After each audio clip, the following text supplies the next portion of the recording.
হাঁটি দিন দিন অনেক বেশি দুষ্ট হয়ে যাইতাছে। এতটাই বেশি যে আর দুষ্টামি লিস্ট করতে যায় এত বুইড়া একটা লিস্ট হয়ে গেছে। কালকে গেছিলাম ওর লগে গোসল করতে ভুলে, ব্যাস ওনি আমার উড়া ধরে একটু চুবাইছে। কি কষ্ট গো, কিন্তু আমারও চুবাইছে জানোস। আমারে ওর লগে চুবানি মারছে জানো তোমরা। সত্যি কথা কইতে কি আমিও সুমান খেয়েছি ওরাতে। আমারও কোনো কাজ ঠিক মতো করতে দেয় না বদের হাড্ডি। থাক আঙ্কেল, আমি আপনার কষ্টটা বুঝি, আমিও বুঝি কষ্ট। বদের হাড্ডি আমার পিছনে বহুত লাগা থাকে। আমার গার্লফ্রেন্ড কয়টা দিন ধরে খালি বেবে গনে। তো তোর এত গার্লফ্রেন্ড কেন হ্যাঁ, যদি বদের হাড্ডি বেবে গুন্না শ্বাস করতে পারে না? অলরেডি কি এখন আমি গার্লফ্রেন্ড বানাইতে পারবো না? আর আমার খালি চুল টানে।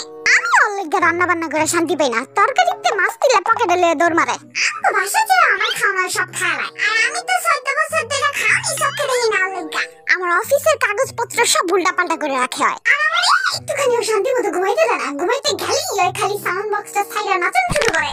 এখন সবাই মিলে একটু বুদ্ধি কর যে ওর দুষ্টামি কেমনে বন্ধ করা যায়। আমি কই সবাই মিলে আর ধরে কি আও। তুই এনেছো কখন? আমি অনেক আগেই আইছি।